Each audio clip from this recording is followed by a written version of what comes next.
과거에는 우리가 해운 산업의 수요와 공급을 보면은 이 친환경에 대한 규제 요소가 없습니다. 근데 그러네요. 이제 지금은 그 규제가 이런 전통적인 해운 산업의 수요 공급 모델보다 훨씬 더 강한 요소로 작용을 하고 있다는 거죠. 조선 회사들 입장에서는 기회입니까?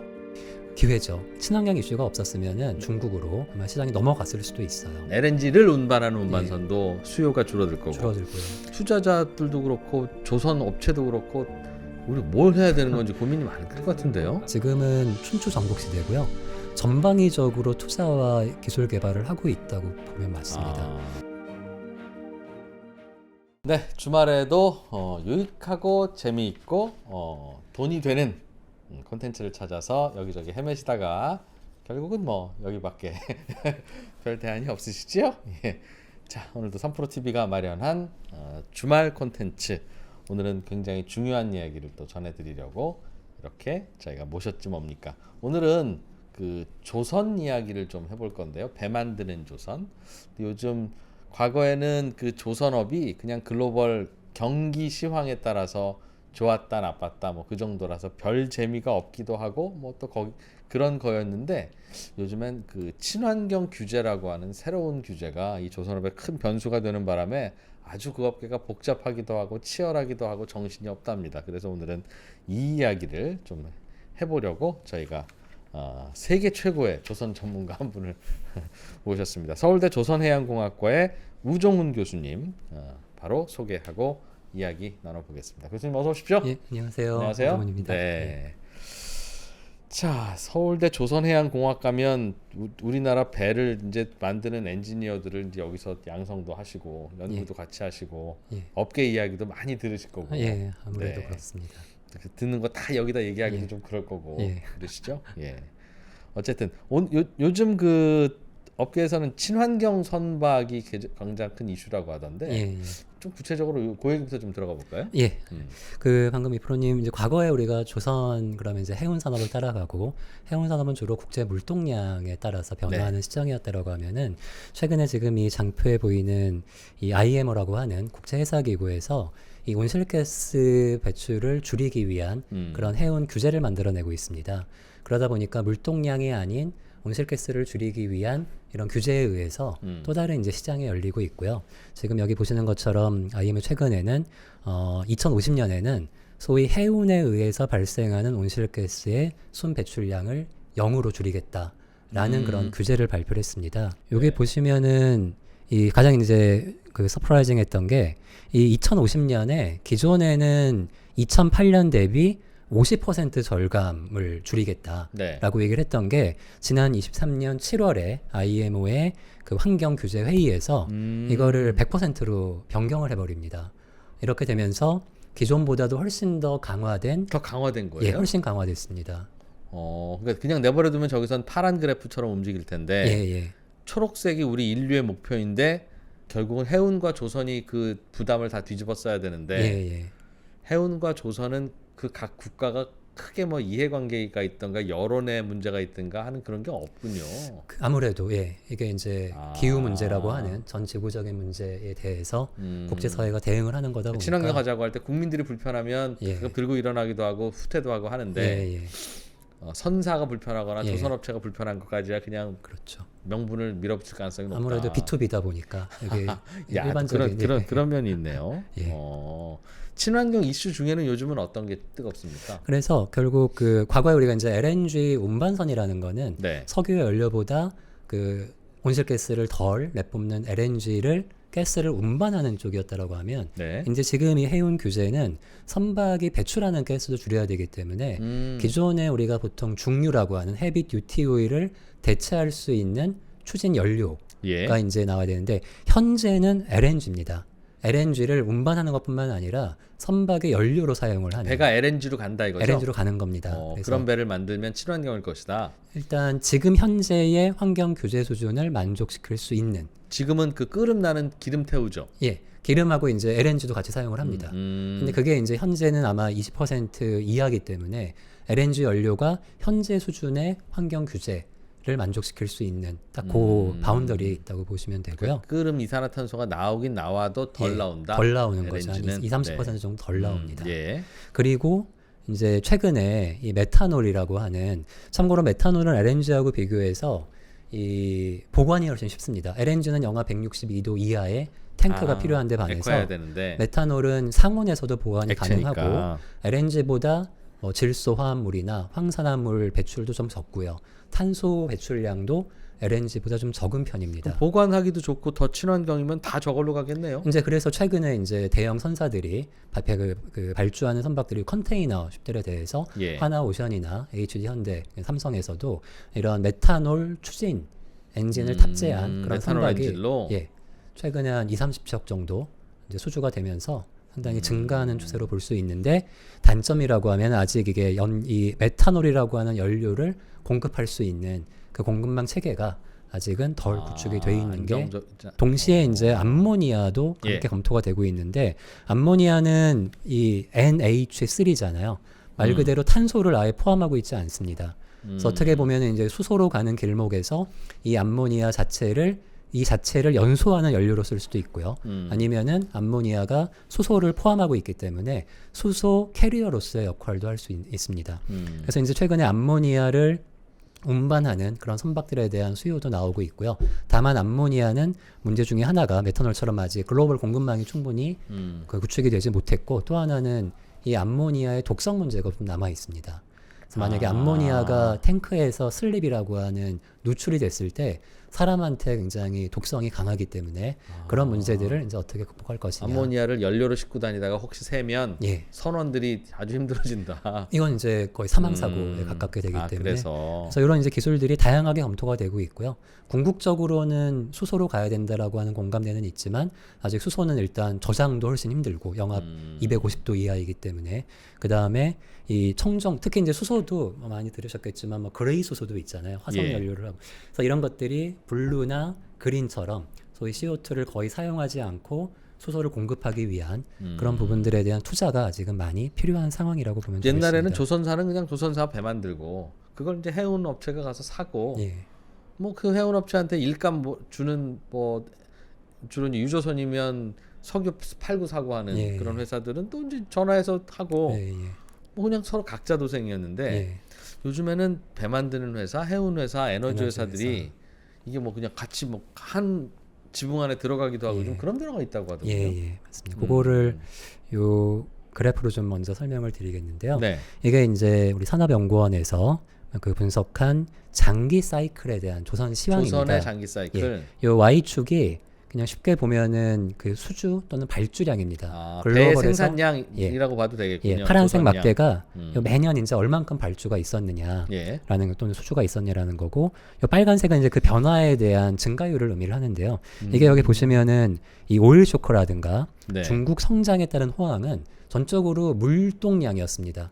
예를 들어서 오일 쇼크에 의해서 국제 석유 물동량이 적어지면은 네. 선박 수주가 줄어들고, 또는 중국 경기가 갑자기 이제 급성장을 하면서 컨테이너 물량이 많아지면은 그에 따라서 발주량이 늘어났다고 하면은, 최근에 이 2010년대 중반부터 환경 규제로 시작을 해서 이제 앞으로 탄소 중립, 넷제로로 가는 이 상황에서는 물동량보다는 말 그대로 전 지구적인 기후 문제를 해결하기 위해서 무조건 탄소를 줄여야 된다라고 하는, 그래서 이게 과거에는 우리가 해운 산업의 수요와 공급을 보면은 여기에는 요소들이 세계 경제 또는 물동량, 예. 뭐 선박 투자자, 예. 신조선 이런 것들이었잖아요. 근데 여기 보시면은 이 친환경에 대한 규제 요소가 없습니다. 근데 그러네요. 이제 지금은 그 규제가 이런 전통적인 해운 산업의 수요 공급 모델보다 훨씬 더 강한 요소로 작용을 하고 있다는 거죠. 그러니까 멀쩡한 배라도 친환경이 아니면 예. 폐선시키고 친환경 배를 사야 되는 수가 생기니까. 개조를 하거나 아니면 폐선하고 어. 친환경 추진 그 엔진을 달고 있는 선박을 구매하거나. 그 이슈 때문에 세계 경기는 안 좋아도 조선 예. 업체한테 주문을 내야 되는 케이스가 많다. 예, 맞습니다. 조선 회사들 입장에서는 기회입니까? 기회죠. 어떻게 보면은 조금 뭐 조선업의 입장에서 보면은 우리나라 조선 산업이 굉장히 운이 좋다.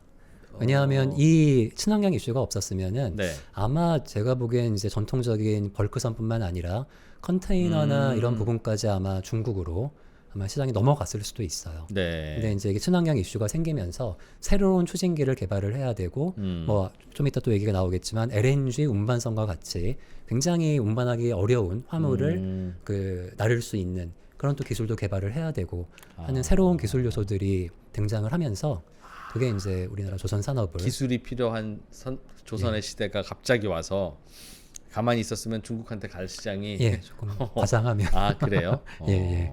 그래서 이 LNG도 사실은 우리나라 조선사들이 고민이 많은 게 지금 현재는 분명한 거는 LNG 운반과 LNG 추진에 대한 니즈가 지금 거의 우리나라 대형 조선사들의 그 가장 큰 사업 모델이 되고 있는데 예. 이게 앞에 보여드린 이 국제 환경 규제가 점점 강화되면서 뭐 하나 데이터를 보시면은 이 BP에서 2022년에 발표한 에너지 아웃룩인데요.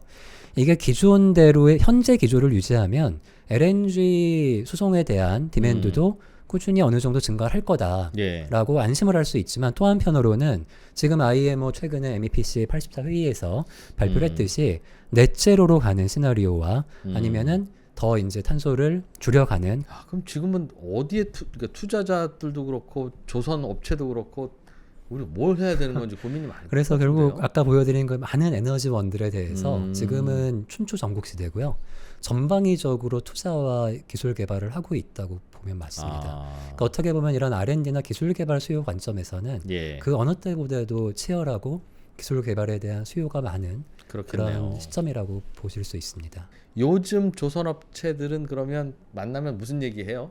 그래서 그걸 좀 말씀을 드리면은 사실 이 아까도 이 프로님께서 얘기하셨지만 이게 참 자동차나 이런 일반 소비재 업종하고 다른 게 전체 100% B2B거든요. 그러니까 조선 산업은 해운이나 에너지 산업에 종속될 수밖에 없는. 예. 그렇기 때문에 막 예를 들어 해운만 하더라도 뭐 조금 과장하면 투기와 같은 그런 투자를 통해서 이 순수 해운이 아니더라도 수익을 올릴 수 있는.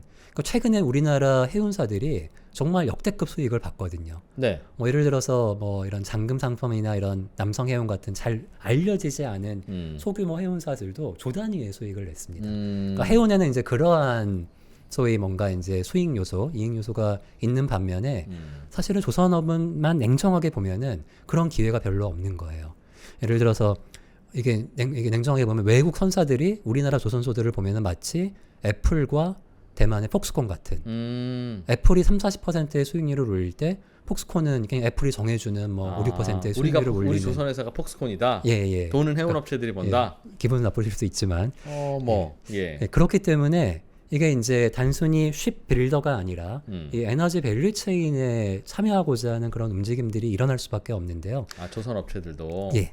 그 중에 이제 하나 얘기를 드리면은 두 가지만 얘기를 드리겠습니다. 네네. 첫 번째는 그 수소 에너지 밸류 체인, 이 HESC라고 하는 프로젝트인데요. 이거는 호주에서 생산되는 브라운 콜, 우리가 갈탄이라고 하는 그 갈탄을 연소시켜서 발생하는 수소를 그 호주의 육상 운송망과 예. 그다음에 이 수소를 운반할 수 있는 선박을 이용을 해서 일본에 수소를 공급하는 이러한 국제 공조 프로젝트가 이루어지고 있습니다. 호주에서 갈탄으로 만든 수소를 일본으로 보낸다. 예. 중간에 배도 필요하고. 배도 필요하고요. 그래서 여기에 나온 배가 이런 배입니다. 이게 이제 안타까운 게 세계 최초의 수소 운반선인데요. 일본의 가와사키 중공업에서 스위소 프론티어라고 하는, 물론 크기는 굉장히 작고 파일럿 규모입니다. 예. 하지만 이제 상징적인 의미가 있는 거죠.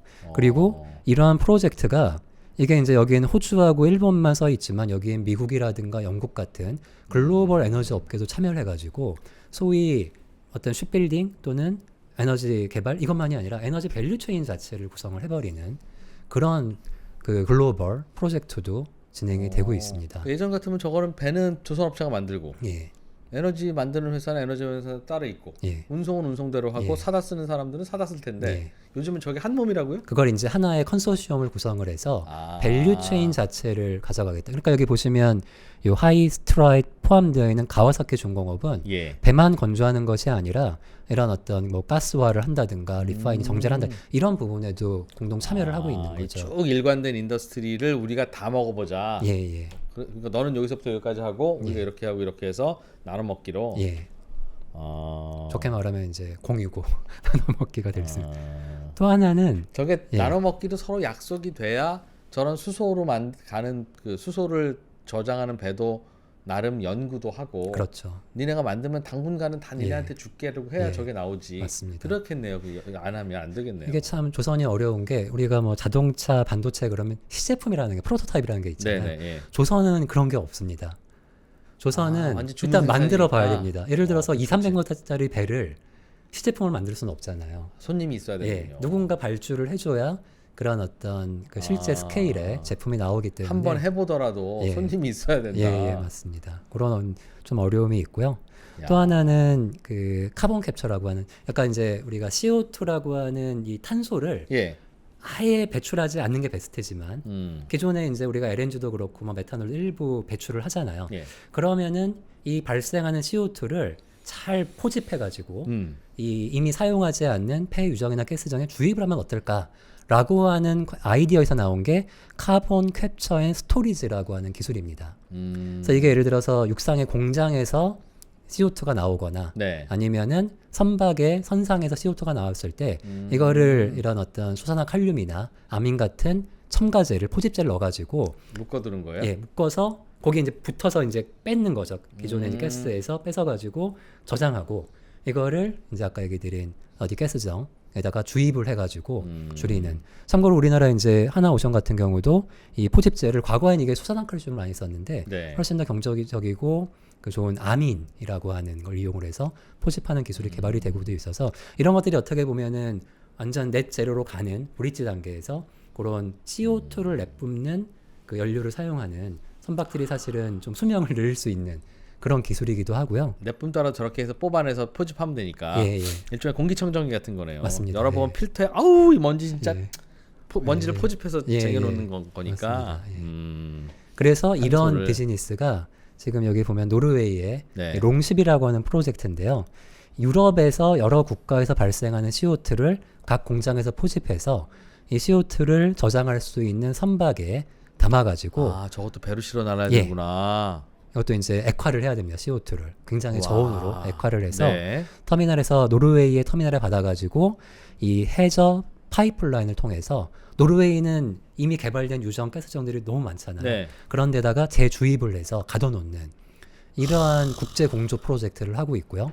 여기에는 노르웨이뿐만 아니라 야. 유럽, 미국의 각 국가들이 참여를 하고 있습니다. 그럼 저기도 다 산유국들이어야 되네요. 아무래도 유리하죠. 석유를 뽑아낸 그 자리에 이산화탄소 저장 창고업을 예. 한다는 거니까 석유 있어서 좋고 빈자리에 창고업해도 좋고 두 번 좋네요. 예. 우리 같이 석유 안 나는 나라는 석유도 못해.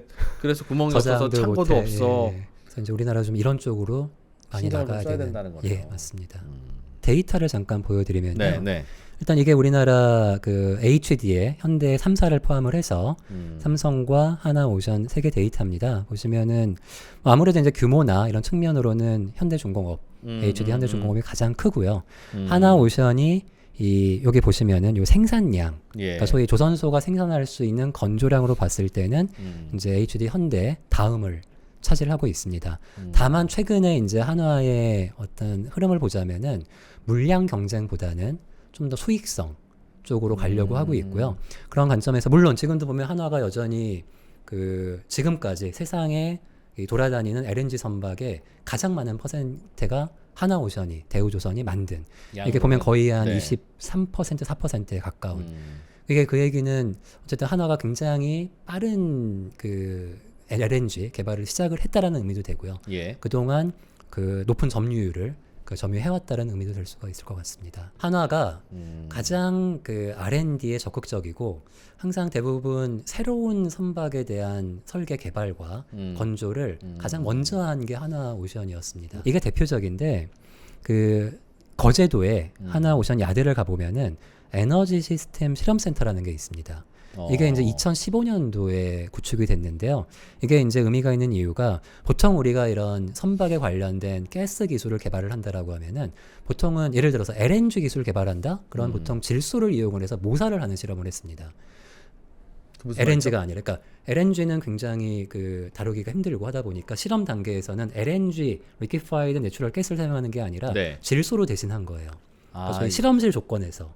근데 하나 당시의 대우는 이거를 실제 LNG를 이용을 해서 예를 들어서 그 화물창에서 증발되는 가스를 다시 액화한다라든가 예. 또는 이걸 가지고 연료로 사용을 한다라든가 어. 하는 기술들을 실증센터라는 거를 구축을 해서 개발을 한 사례가 이게 이제 어떻게 보면 이제 하나로서 굉장히 의미 있는 시흥에 가보면 우리 옆에 이제 R&D 캠퍼스가 있습니다. 아, 그래요? 이게 크게는 이제 서울대학교의 그 시흥 캠퍼스가 있고요. 관악산 산 넘으면 시흥으로 네, 내려가는 네, 길이 네, 있죠. 예. 예. 그 중에 그 시흥 캠퍼스에 가장 먼저 입주한 게 이 한화오션의 시흥 R&D 캠퍼스입니다. 아. 여기 가보면 그 선박에 저항 실험을 하기 위해서는 굉장히 긴 탱크, 물 탱크가 필요하거든요. 네네.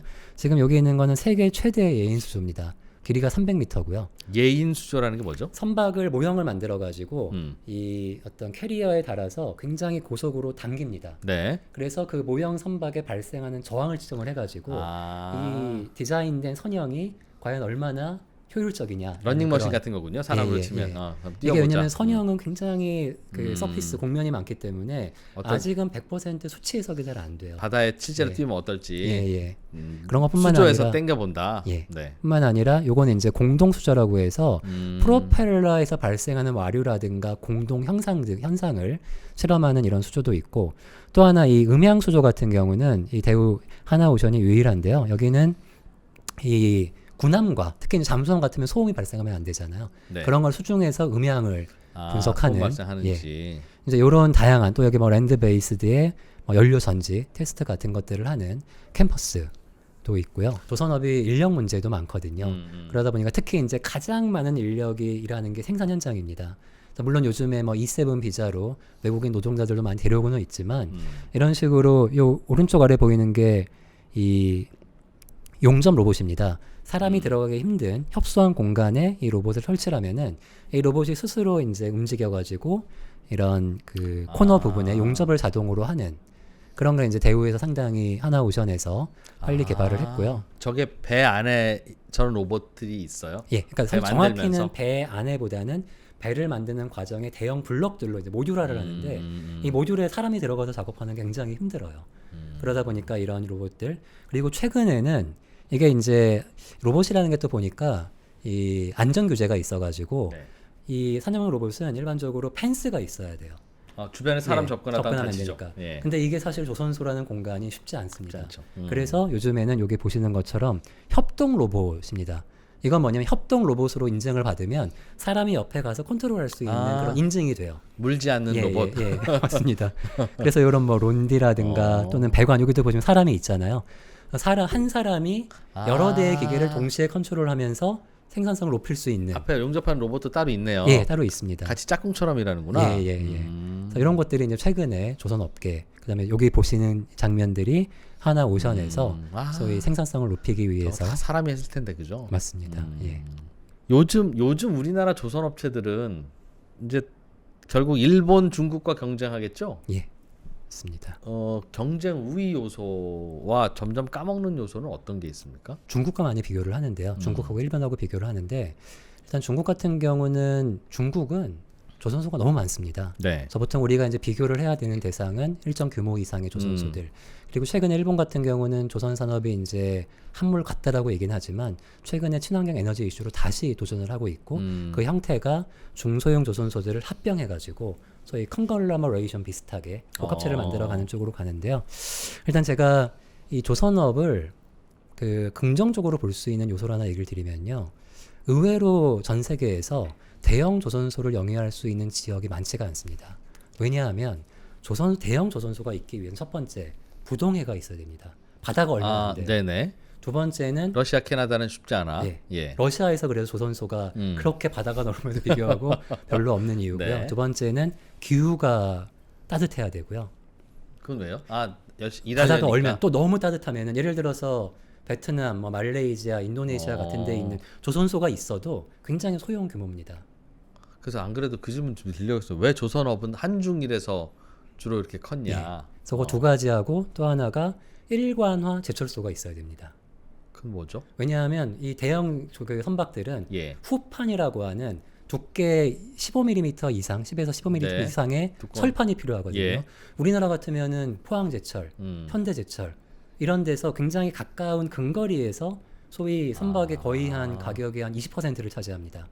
그거를 바로 이제 공급을 받을 수 있는. 사오면 배송비 때문에 타산 그렇죠. 안 받는다. 만약에 우리나라 그게 없어. 물론 우리나라도 일본 신일 제철이나 중국에서도 공급을 다양화하는 포트폴리오가 있긴 하지만 네. 만약에 우리나라에 이런 포스코 같은 데가 없었다 그러면 물류비가 엄청났을 조선도 안 거예요. 되는군요. 그 세 가지. 네 번째가 우수한 인력. 이 네 가지가 있어야 되는데 이 네 가지를 다 조합해 가지고 이 지구본에다가 동그라미를 쳐보면은 답이 나와요. 어디? 중국, 우리나라, 일본 말고는 몇 군데 후보가 있는데요. 예를 들어서 브라질 같은 경우는 제철소도 있고요. 네. 날씨도 괜찮고 바다도 많습니다. 인력. 거기는 인력이 너무 이렇게 나이브해요. 너무 낭만적이셔, 예, 그분들은. 낭만적이어가지고 이런 카니발 그러면은 뭐 네. 몇 주 동안 놀아버리고. 배 만들다가 예, 춤추실 분들이 예. 많죠. 또 하나는 이란이 한때 가능성이 있었는데요. 이란이요? 의외지만 이란이 지금 얘기한 네 가지를 어느 정도 충족을 하는데 안타까운 게 거기는 지정학적 이유 때문에 이 홍해만으로 나오기가 어려워요. 그럼 예전에 우리나라나 일본으로 오기 전에 저기 저 북유럽이 배를 열심히 잘 그렇죠. 만들었다. 예. 그래서 뭐 말메라고 하는 곳에서 배 만들다가 너무 잘 아시네. 예, 마지막에 그 배 이제 더 이상 경쟁력 없어가지고 그 울고 본인들 그랬다. 말매의 눈물이라 그러죠. 예. 예. 그게 이제 노르웨이인가 스웨덴의 그쪽 저기 저 항구 도시인데 예, 우리로 예. 치면 남해안에 있는 도시 그렇죠. 같은데 거기도 제철소 있고 예. 그때만 해도 요즘은 일 안 하기로 유명한 친구들이지만 일도 열심히 했고 예.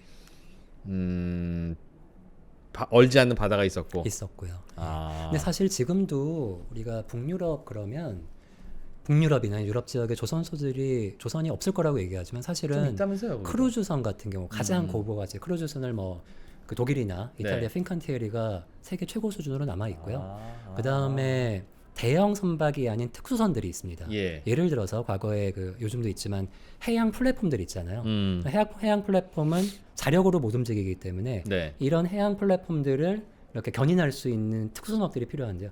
그런 선박들은 굉장히 고보가 가치고 여전히 유럽에서 여전히 생산을 많이 하는군요. 해요. 그러니까 이게 조금 구분을 해서 봐야 되는 게 우리나라나 이런 일본, 중국은 소위 초대형 선박입니다. 그리고 가장 규모도 크고요. 네. 그래서 어떻게 보면 이 물량이나 또는 어떤 매출 관점에서 가장 크지만 작게 보면은 사실은 북유럽 이런 유럽 지역도 조선 산업이 여전히 없다라고 보기는 힘듭니다. 그럼 중국 다음은 어디 또 인건비 싼데 이런 데가 아니네요. 그럼. 그렇죠. 예. 한때 인도가 좀 물망에 올랐는데요. 제철소도 있고 있으니까. 예, 인도도 예. 있잖아요. 예. 근데 인도는 사실은 아직은 어떤 국민 수준이나 정치 수준이 아직은 안 따르는 것 같아요. 앞으로는 또 모르겠습니다. 의외로 중국이 롱런할 수도 있겠군요. 예, 우리나라도. 예. 그래서 요거 그래프를 하나만 제가 네. 준비한 김에 보여드리면요.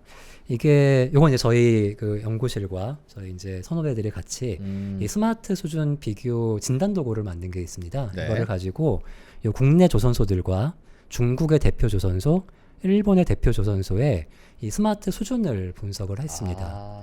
그래서 보면은 제가 이제 이름을 지금 달 수는 없어가지고 해놨는데 도메스틱 K1, 2, 3, 예, 4, 5가 저게 조선사군요. 예. 이 중에 하나만 제가 밝히면 K5가 하나오션입니다. 저기가 제일 스마트한 그 야드의 이제 생산과 어떤 설계 관점에서는 가장 이제 지금도 신기술 도입에 가장 적극적이다 그런 게 있고요. 근데 이제 여기서 좀 우리가 이제 신경을 써야 되는 게 요 C1과 C4입니다. 예. 이게 중국의 이제 우리가 잘 알려진 대표 조선소인데요. 이게 저도 이번에 이제 분석을 하면서 좀 놀라웠던 게 그냥 예상은 그냥 중국 그러면 평균 뭐 2점 중후반대로 예측을 했는데 이게 이제 아주 정교한 분석은 아니었지만 이 두 개의 조선소는 이미 우리나라의 어떤 대형 조선소 수준은 되는 거예요. 이게 이제 우리가 기존에 중국은 그냥 금융 지원 빵빵하게 하고 자국 수요가 많으니까 잘할 거야라고 했던 게 이 데이터를 보면은 좀 이제 이런 기술적인 자동화 측면에서도 수준 뭐 이런 건가 봐요. 예. 앞으로 우리나라 조선 회사들이 언제까지 이렇게 괜찮거나 먹고 살 수 있을 것인가? 뭐 그런 질문들 자주 받으셨을 텐데 예. 우리나라 조선 혹은 뭐 아끼시는 조선 회사들 어떻게 예. 보세요? 일단 그 아까도 제가 얘기한 용어 중에 하나가 쉽빌더라는 제가 표현을 했습니다. 네. 말 그대로 해운 회사나 에너지 기업의 니즈에 의해서 딱 거기에 맞춰서 그동안 우리나라는 그걸 너무 잘했어요. 조선 사람의 폭스콘. 왜냐하면 LNG 선만이 아니라 요즘에 우리가 보면 뭐 한국은 LNG가 최고야 그러는데 그게 아니고요. 그동안 어떤 크기에 어떤 화물에 어떤 성능이든 다 맞춰주는 걸 잘한 거예요. 그게 이제 정말 세계 최고 수준인데 이제 그 경쟁력에 과연 미래에 지속 가능한 그런 기술이냐? 그럼 저는 거기에는 회의적입니다. 결국은 이 에너지 산업 또는 해운의 물동량을 뭐 그것을 견인하지는 않더라도 최소한 거기에 종속되기보다는 규제를 같이 만든다든가 아니면은 아까 우리가 일본이나 호주나 노르웨이의 사례처럼 무슨 그런- 프로젝트에 껴야 된다는 거죠? 예, 그런데 적극적으로 참여를 해서 그 뭔가 이제 그 성장 동력을 찾아가야 되는 그런 부분이 있다라고 생각을 합니다.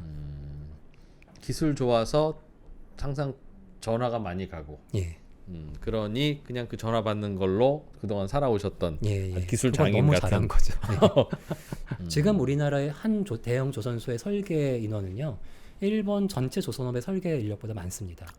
그래요? 예, 그 정도로 뭐 제가 조금 과장일 수는 있겠지만 그 설계 역량 자체가 매번 다 어마어마- 맞춤형이니까. 예, 어마어마한 차이가 나고 있고 보통 뭐 대형 그러면은 500명, 1000명 보유를 하고 있으니까요. 이거 매 고객마다 설계팀 하나가 붙어줘야 된다는 얘기네요, 맞습니다. 그죠? 예, 예. 다 필요한 게 또 뭐라고 하셨죠? 예. 뭐 이렇게. 아이 다 된다니까요. 저희가 그거 잘해요. 알겠습니다. 그렇게 해서 다 지금까지 모든 요구를 아, 맞춰온. 예. 오늘은 한화 오션. 뭐 예전에 대우일 때도 우리가 자랑스러워할 때도 있고 걱정스러워할 때도 있고 그랬었는데 이 회사 같은 경우는 그럼 어느 쪽으로 어느 방향으로 좀 성장을 하려고 할까요? 해야 될까요? 예. 일단 이 하나 오션은 이제 하나 그룹사의 한 회사고요. 여기에 보면은 뭐 에너지 회사도 있고, 네. 방산 회사도 있고, 음. 소위 어떻게 보면 조선과 관련된 또는 조선 해운과 관련된 이 전체 이제 생태계를 다 가지고 있는데요. 일단 제가 사실은 저도 이게 굉장히 궁금해서 하나에 계신 분한테 질문을 했을 때 가장 귀에 들어온 건 이 얘기였습니다. 첫 번째는 하나는 앞으로 물량 경쟁은 안 할 거다. 일단 이익을 많이 남길 수 있는 선종과 선박에 집중을 하면서 네. 다만 이제 그렇게 되면은 예를 들어서 해운 시황이 안 좋을 땐 손해를 볼 수밖에 없잖아요. 그렇겠죠. 만약에 한화가 암모니아 선박을 기가 막히게 만들었어요. 네. 근데 갑자기 암모니아 시황이 줄고 뭐 우리 수소로 갈 거야, 메탄올 갈 거야. 이러면 이 물량을 소화를 못 하게 될 텐데 그때 하나는 이거를 그 하나 그룹사가 보유하고 있는 전방 후방 사업으로 커버를 해나가겠다라고 하는 전략을 가지고 있습니다. 한화 계열사가 갖고 있는 게 전방 후방이 뭔데요? 예를 들어서 이번에 보면 지금은 없는 예를 들어서 해운사를 인수해 가지고 만들 수 있는 것도 있고요. 또 좀 더 이제 마지막에 방산 같은 경우는 이 한화 자체가 이 방산, 그러니까 예를 들어서 기존의 대우조선해양은 함정의 껍데기만 만들었거든요. 근데 지금 하나 그러면 하나 시스템 디펜스 에어로는 무기 체계를 만듭니다. 어떻게 보면은 함정에 대한 수직 계열화를 완성할 수도 있고요. 또 이제 최근에 보면은 이 에너지 공급망 구축 관련해서는 수소하고 암모니아, 예를 들어서 한화 에너지 같은 경우는 수소 밸류 체인을 구축하기 위해서 여기 보시면 한화 에너지, 솔루션, 에어로, 오션, 임팩트 이런 회사들이 같이 이제 컨소시엄을 구성을 해서 미국 캘리포니아, 텍사스, 뉴멕시코만에 있는 그런 에너지 회사들과 공조를 통해서 이런 수소 밸류 체인을 구축을 하겠다라고 하는 로드맵도 있고, 암모니아 같은 경우도 한화의 하나 글로벌이라고 하는 회사가 있습니다.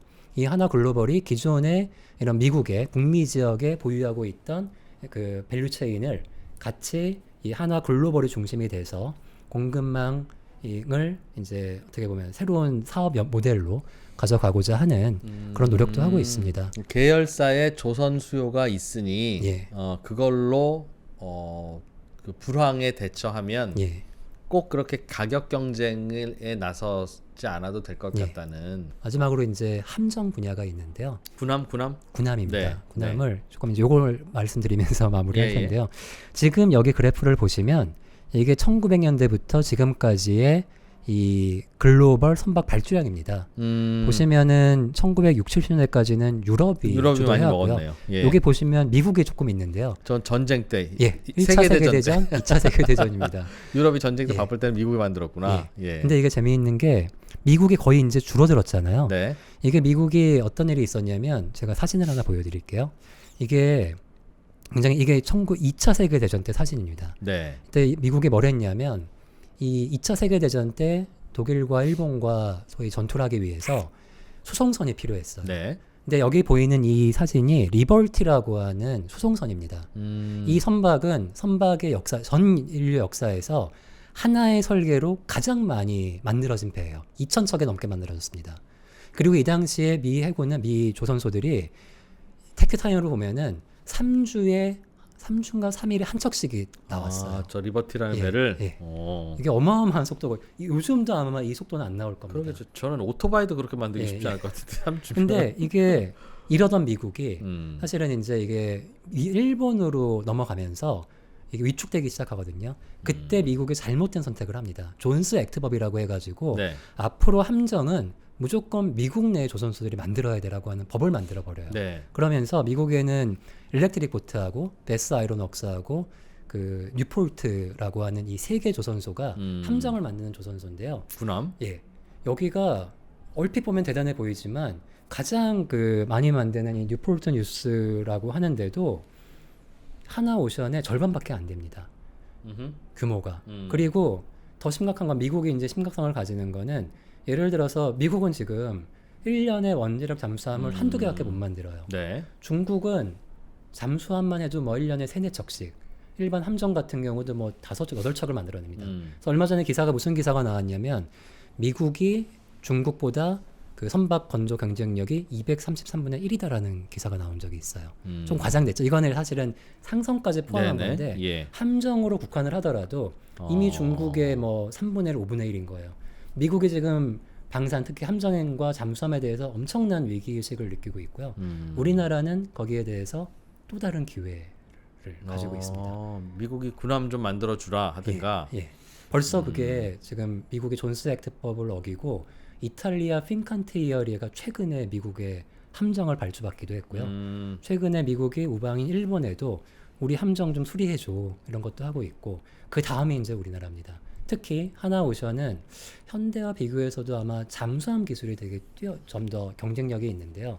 미국 잠수함이 핵잠수함이라 그러면은 비대칭 전력이잖아요. 네네. 이게 이제 앞으로 미래는 모르지만 이 하나오션이 미국을 상대로 소위 미국의 잠수함 이 잠수함뿐만 아니라 함정에 대한 수주와 함께 또 이제 우리나라의 해군 입장에서는 그동안 못하고 있던 원자 핵잠을 보유할 수 있는 그런 또 이제 한편으로는 국방 사업으로서의 야. 의미도 가지고 있다고 볼 수 있습니다. 요즘 그 세상 돌아가는 흐름은 조선 회사들한테 참 유리하네요. 그러고 그렇죠. 보니 예.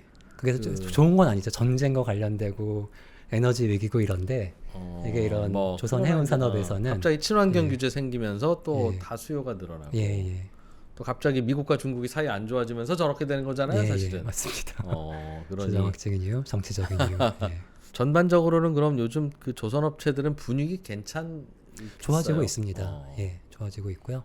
그 아무래도 이제 성과도 올라가고 물론 단기적일 수는 있지만 네. 워낙 LNG에 대한 수요가 많다 보니까 최근에 아마 하나 같은 경우에는 역대 최고가를 찍었습니다. 3천 몇백억 짜리를 찍기도 하고 예. 뭐 여러 의미에서 그 이미지라든가 실제 산업 환경이 많이 좋아지고 있습니다. 이야, 우리가 원래 이제 배 만드는 건 그냥 전문가들이 알아서 만들고 하겠지. 뭐 내가 살 일이 없다 보니까 그냥 그런가 보다 정도로만 생각하고 있었는데 이 업계에서도 굉장히 치열한 치열합니다. 변화도 있고 말씀하신 대로 이게 그냥 한중일이 대충 만들다 보니까 친환경 규제라는 게 가해지면 그냥 중간에 빠꾸 없는 거네요. 예. 하라면 해, 니네들이 뭐. 맞습니다. 그러니 가장 먼저 어찌 보면 넷제로에 도달하는 인더스트리가 될 수도 있겠구나 하는 생각을 또 뒤늦게 하게 됐습니다. 거기에 한마디만 더 사실은 이 우리나라엔 대형만이 아니고 중소형 조선소들이 있거든요. 덕케이나 뭐 한진이나 그래서 이런 데들도 생존을 해야 됩니다. 왜냐하면 이 중소형 업계가 무너지게 되면 사실은 중국의 그 수많은 업체들과 우리나라 조선 3사가 다이렉트 경쟁을 해야 돼요. 네. 사실 기존에는 우리나라가 그게 어떻게 보면은 뭐 버퍼라 그러면은 좀 서운할 수도 있지만 이게 중국과의 경쟁력에서 계속 초격차와 그 다음에 어떻게 비등비등하게 이 중소형 업계를 이끌어가는 이런 볼륨이 있었는데 그래서 단순히 3사만 살아남는다고 우리나라 조선 산업이 잘 되는 게 아니고요. 그런 이제 중간 계층의 업계들 조금 저부가 같이 소형 선박도 그거를 아까 이 프로님 얘기하셨다시피 단순히 수익성만이 아니라 이 국가 전략 산업으로서의 그런 의미도 있기 때문에 그런 어떤 전체적인 이 산업 생태계를 살려가는 것도 하나의 좀 중요한 포인트가 될 거라고 생각을 합니다. 그렇군요. 점점 더 이제 에너지를 수송해 와야 되는 일이 유조선뿐만 아니라 다양한 운반선들이 만들어져야 되고 뭐 기껏해 만들어 놓은 걸 또 갖다 버리러 가는 것도 한참 노르웨이까지 가서 버려야 된다고 하니까 예. 전에 없던 고민을 우리가 이제 하게 되는 건데 그럴 때일수록 또 배 선박의 수요도 늘어나고 예. 말씀하신 대로 그렇게 중요한 거라면 우리나라가 계속 만드는 게 더 중요해지고 있다. 예, 예. 그런 이야기. 그래서 조선해양공학관을 앞으로도 계속 좋아지고 성장해야 되고 예. 우수한 인재들이 많이 와야 된다 그 말이죠? 예, 예, 좋아지게 만들겠습니다. 네. 우 교수님 저 오늘 얘기 들으니까 이게 그 조선도 물론이고 현장에서 일어나는 일들이 아주 생생하게 잘 전달되는데 저희 좀 종종 나와서 이런저런 이야기도 좀 해주세요. 예, 또 기회가 되면 또 그래. 좋은 자료로. 오늘 아마 저 이제 고3 수험생들 중에도 이 영상 보는 분들이 있을 텐데 예, 진로 선택에 많이 도움이 예, 알겠습니다. 됐을지도 모르겠습니다. 예. 예. 자, 서울대학교 조선해양공학과의 우종훈 교수와 함께했습니다. 고맙습니다. 예, 감사합니다. 이어지는 2부에서는 여러분이 좋아하시는 김동완 프로 그리고 샤르레 군사연구소로 또 이 바닥에서는 아주 잘 알려주신 유명한 기자님이에요. 이세환 기자가 재미있는 군함 이야기 또 해드릴 겁니다. 바로 이어갈 테니까요. 꼭 시청해 주시기 바랍니다.